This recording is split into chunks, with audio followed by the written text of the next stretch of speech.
আলকামার মায়ের সঙ্গে দেখা করতে চাই, কথা বলতে চাই। আলকামার মাকে গিয়ে বলল, সে যদি আসতে পারে তাহলে আমার কাছে আসুক, যদি তার কষ্ট হয় তাহলে আমি তার কাছে যাব। যখন এই কথা বললো, আলকামার মা বলল যে না, আমার জান এবং আমার জীবন সবকিছু রাসূলুল্লাহ সাল্লাল্লাহু আলাইহি ওয়াসাল্লামের কুরবান হোক, আমি এখনই আল্লাহ রাসূলের দরবারে আমি নিজে গিয়ে হাজির হব। তিনি বৃদ্ধ মানুষ, লাঠি ভর দিয়ে আসলেন। হুজুর পাক সাল্লাল্লাহু আলাইহি ওয়াসাল্লাম জিজ্ঞেস করলেন, আলকামা আপনার ছেলে? বলল হ্যাঁ। জীবদ্দশায় এই যে পুরো জীবনে আলকামা কিরকম ব্যক্তি ছিল? বলল ভালো ব্যক্তি, নামাজ পড়তো, রোজা রাখতো, আপনার সঙ্গে অনেক যুদ্ধের ময়দানে গিয়েছেন, সে পরিপূর্ণভাবে ইসলামের কাজগুলো করেছেন। যুবক মানুষ বলল যে আপনি তার উপরে সন্তুষ্ট কি না সেটা জানতে চাচ্ছি। আলকামার মা চুপ রয়েছে, কথা বলতেছে না। বলল যে আমার মনে হচ্ছে আপনি আলকামার প্রতি অসন্তুষ্ট হয়েছেন। বলল হ্যাঁ, আমি তার উপরে অসন্তুষ্ট থাকি এই জন্য যে সে আমার উপরে তার স্ত্রীকে প্রাধান্য দিয়েছে, আমার স্ত্রীর কথায় আমাকে টর্চারিং করেছে, আমার উপরে মানসিক ভাবে আঘাত করেছে, আমার সাথে খারাপ আচরণ করেছে। স্ত্রী আমাকে স্ত্রীর চাইতে বেশি প্রাধান্য দিয়েছে। তাহলে আপনার পুত্র যদি মানসিক ভাবে আঘাত করে মাকে, তাহলে স্ত্রী কিরকম করবে? হ্যাঁ, অনেক স্ত্রী আছে আলহামদুলিল্লাহ তাআলা, তাদের কি সুবুদ্ধি, বিচক্ষণতা, তাদেরকে আল্লাহ তাআলা প্রজ্ঞা দান করুন, তাদের মেধাকে, তীক্ষ্ণতাকে আল্লাহ তাআলা কোরআন দ্বারা যেন ধোলাই করে। কোরআন তাদের বিষয় ভিন্ন, কিন্তু কিছু কপাল পরা জাতি আছে, আফসোসের বিষয়, মানে সহ্যই হয় না।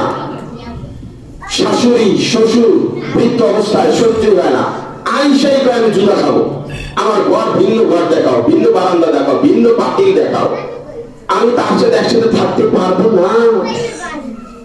মানে বোঝা আইসে আগে সে বান্ধবাড়ি ভাগ করে। আল্লাহ তাআলা তাদেরকে হিদায়াত দান করুক। তো এই কথা যখনই রাসূল পাক সাল্লাল্লাহু আলাইহি ওয়াসাল্লাম শুনলেন, বললেন আপনি আলকামার প্রতি সন্তুষ্ট হয়ে যান। কারণ আলকামার মুখে কালেমা উচ্চারিত হচ্ছে না, আপনি অসন্তুষ্ট থাকার কারণে। আলকামার মা কোনো কথা বলতেছেন না।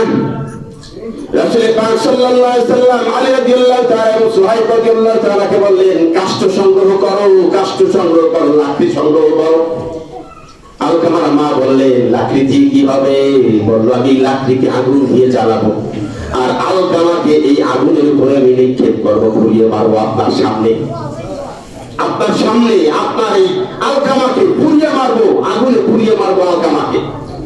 আলকামার মা চিৎকার মেরে হাউমাউ করে কেঁদে উঠলেন, বলল, ইয়া রাসূলুল্লাহ, ইয়া হাবিবাল্লাহ, আপনি কি বলতেছেন?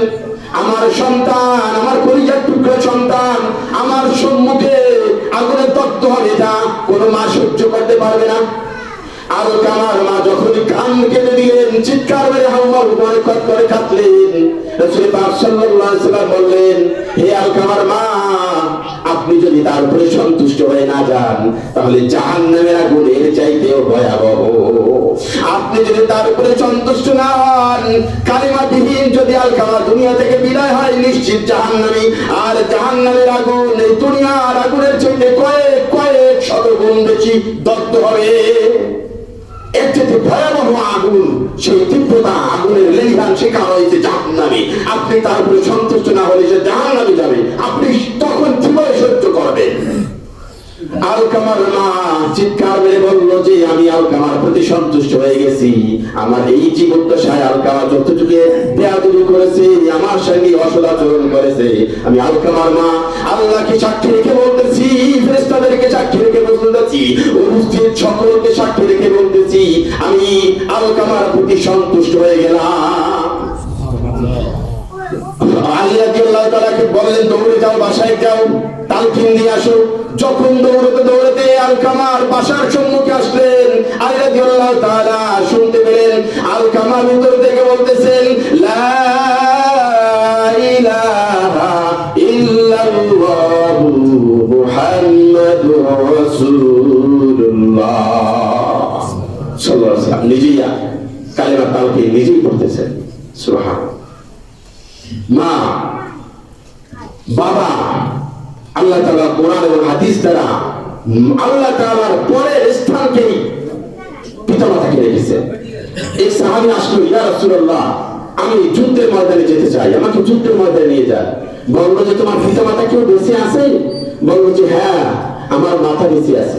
বলল যে তুমি যাও, মাতার সেবা করো, মাতার যত্ন নাও, খেদমত করো, তার পায়ে করে পড়ে থাকো।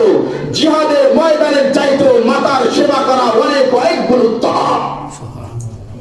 জিহাদের ময়দানের চাইতো বেশি প্রাধান্য দিয়েছে মা বাবার খেদমতকে।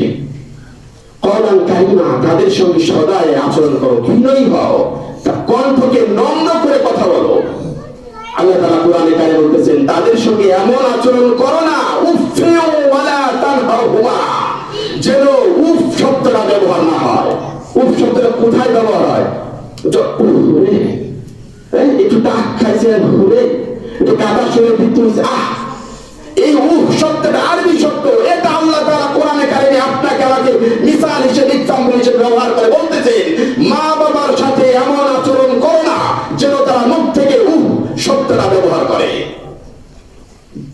রাসূল পাক সাল্লাল্লাহু আলাইহি ওয়াসাল্লাম হাদিসে বলতেছেন, যদি উফ শব্দের চাইতে আরো কোনো সংকীর্ণ, নিচু, আরো কোনো ছোট বিষয় থাকতো, তাহলে আল্লাহ তাআলা সেই শব্দটা ব্যবহার করতো। মা বাবার সাথে এরকম আচরণ করো না যেন উফ শব্দটা ব্যবহার করে। আল্লাহ তাআলা আমাদেরকে বোঝার তৌফিক দান করুক। মা বাবা যাদের নাই, আল্লাহ তাআলা জান্নাতের সর্বোচ্চ মাকাম দান করুক। রাসূল পাক সাল্লাল্লাহু আলাইহি ওয়াসাল্লাম বলেন, তোমার মা বাবা তোমার জান্নাত, তোমার মা বাবা তোমার জাহান্নাম। আর জান্নাত তাহতা আকদামিল উম্মাহাত, মায়ের পায়ের তলে সন্তানের জান্নাত। এজন্য কখনো এই দুনিয়ার লালসায় পড়ে, দুনিয়ার কোন জমির উপরে ধান্দা দিয়ে, কোন সম্পত্তির প্রাধান্য দিয়ে ভাই বোনের সাথে ঝগড়া করে, বিশেষ করে স্ত্রীদের সাথে, স্বামীর সাথে কোন বিষয়কে প্রাধান্য দিয়ে মা বাবার সঙ্গে খারাপ আচরণ যেন না করে। আল্লাহ তাআলা আমাদের সবাইকে বোঝার তৌফিক দান করুন। যাদের মা বাবা বেঁচে আছে, আল্লাহ তাআলা হায়াতের তৌফিক দান করুন। ওয়া মা তাওফিক ইল্লা বিল্লাহ ওয়া মা আলাইনা ইল্লাল বালাগ। আসসালামু আলাইকুম।